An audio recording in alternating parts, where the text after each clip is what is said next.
ইতিহাসের সবচেয়ে বড় জানাজায় পরিণত হতে যাচ্ছে আয়াতুল্লাহ খামেনির বিদায় বেলা। তেহরানের আকাশ আজ শোকের ঘন চাদরে ঢাকা। পুরো মধ্যপ্রাচ্য যেন হঠাৎ করেই থমকে দাঁড়িয়েছে এক অভাবনীয় এবং রুদ্ধশ্বাস দৃশ্যের অপেক্ষায়। 1989 সালে ইরানের ইসলামী বিপ্লবী গার্ডের রূপকার আয়াতুল্লাহ রুহুল্লাহ খোমেনির জানাজায় লাখো মানুষের যে ঢল নেমেছিল, আজ যেন সেই ইতিহাসকেও ম্লান করে দিতে যাচ্ছে ইরান। চিরবিদায় নিচ্ছেন ইরানের সর্বোচ্চ ধর্মীয় এবং রাজনৈতিক নেতা আয়াতুল্লাহ আলী খোমেনি।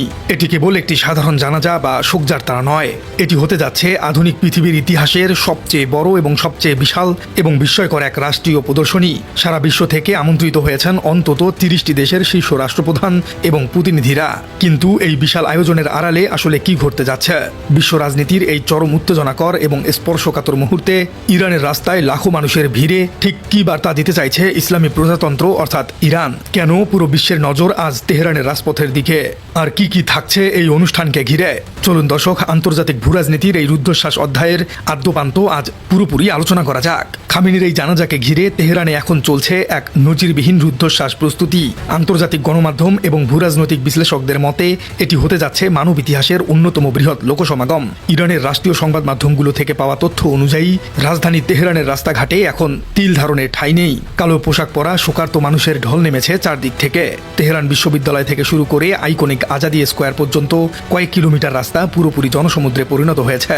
দীর্ঘ 3 দশকেরও বেশি সময় ধরে আয়াতুল্লাহ আলী খামেনি শুধু ইরানের সর্বোচ্চ নেতাই ছিলেন না, বরং পুরো শিয়া মুসলিম বিশ্ব এবং মধ্যপ্রাচ্যের ভূরাজনীতির প্রধান নিয়ন্ত্রক ছিলেন। তার নির্দেশেই পরিচালিত হয়েছে ইরানের পরমাণু কর্মসূচি এবং ব্যালিস্টিক মিসাইল প্রজেক্ট। তাই তার এই বিদায় বেলায় ইরানের আকাশ বাতাস আজ মুখরিত হয়ে উঠেছে লাখো মানুষের শোকগাথা এবং মার্শিয়া পাঠের শব্দে। শিয়া রীতি অনুযায়ী কালো পতাকা হাতে বুকে আঘাত করে শোক প্রকাশ করেছেন অগণিত সাধারণ ইরানি নাগরিক। লজিস্টিক এবং নিরাপত্তার দিক থেকে এত বড় আয়োজন সামলানো এক অকল্পনীয় চ্যালেঞ্জ। ইরানের এলিট ফোর্স রেভলিউশনারি গার্ডস বা IRGC পুরো রাজধানী জুড়ে নিচ্ছিদ্র নিরাপত্তার চাদর বিছিয়ে দিয়েছে। আকাশসীমায় যুদ্ধবিমান এবং অত্যাধুনিক সামরিক ড্রোন দিয়ে চলছে তীক্ষ্ণ এক নজরদারি। কারণ এই জানাজা কেবল একজন নেতার বিদায় বেলা নয়, বরং এটি পশ্চিমাদের প্রতি ইরানের সামরিক শক্তি, অভ্যন্তরীণ স্থিতিশীলতা এবং ইস্পাত কঠিন ঐক্যের এক বিশাল প্রদর্শনী হতে যাচ্ছে।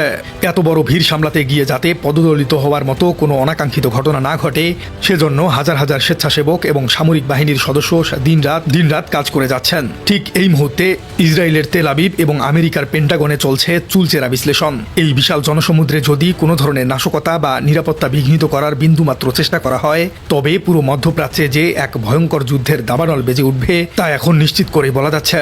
এই মেগা ইভেন্টকে কেন্দ্র করে ইরানে ঘোষণা করা হয়েছে রাষ্ট্রীয় জাতীয় শোক। মূল জানাজা পড়ানোর কথা রয়েছে ইরানের শীর্ষ আলেম এবং অ্যাম্বাসি অব এক্সপোর্টস এর মনোনীত নতুন সম্ভাব্য সর্বোচ্চ নেতার ইমামতিতেই।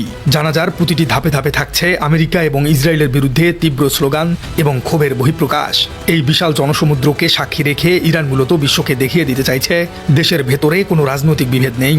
সর্বোচ্চ নেতার প্রয়াণে রাষ্ট্রযন্ত্র এতটুকু দুর্বল হয়নি, বরং এই শোককে শক্তিতে পরিণত করে তারা মধ্যপ্রাচ্যে তাদের অ্যাক্সিস অব রেজিস্ট্যান্স বা প্রতিরোধ বলয়কে আরও অপ্রতিরোধ করে তুলবে।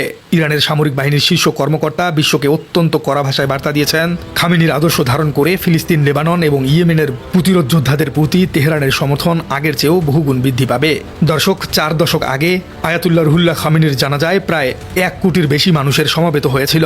আজ আয়াতুল্লাহ আলী খোমেনির জানাজায় সেই রেকর্ডকেও ভেঙে আরও বড় জনসমাগমের আশঙ্কা করা হচ্ছে।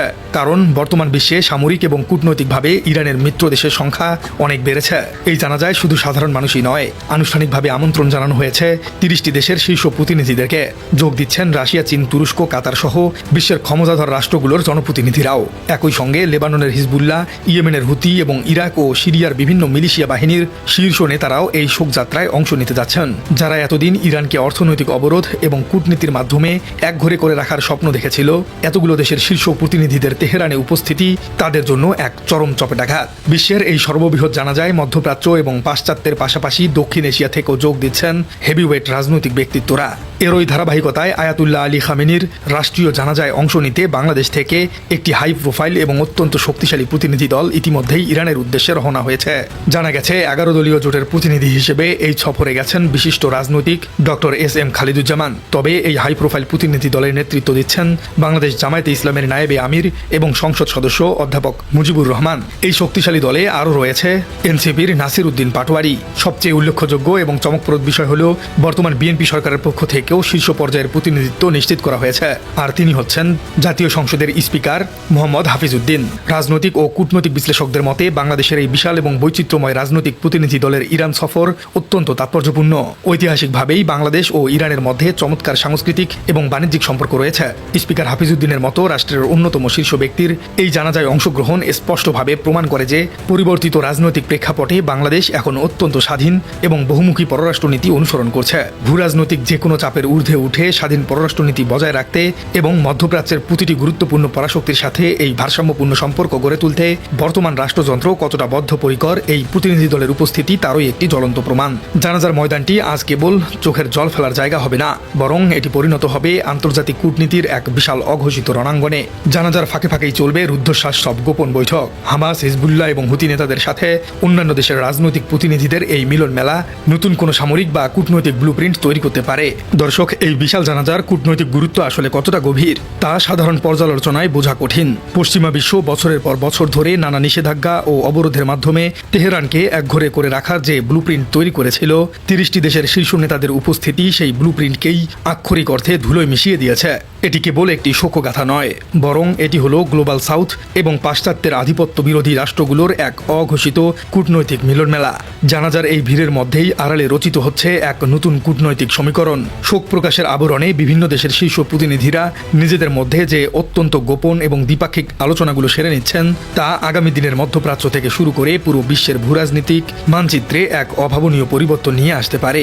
এই বিশাল আয়োজন মূলত বিশ্বকে এটাই প্রমাণ করে দিল যে আন্তর্জাতিক কূটনীতির দাবার বোর্ডে ইরান আজও কতটা প্রাসঙ্গিক এবং অপ্রতিরোধ্য এক শক্তি। প্রিয় দর্শক, আয়াতুল্লাহ আলী খামেনির এই জানাজার বিষয়টিকে আপনি কিভাবে দেখছেন? কেন তাকে এতদিন লুকিয়ে রাখা হয়েছিল? আর তার জানাজার মাধ্যমে ইরান যেসব কূটনৈতিক চাল চালছে সেগুলোকে আপনি কিভাবে মূল্যায়ন করছেন? কমেন্টে জানিয়ে দিন আপনার মূল্যবান মতামত। আর আমাদের চ্যানেলে নতুন হয়ে থাকলে চ্যানেলটি সাবস্ক্রাইব করে বেল আইকনটি বাজিয়ে দিন। দেখা হচ্ছে পরবর্তী কোনো ভিডিওতে।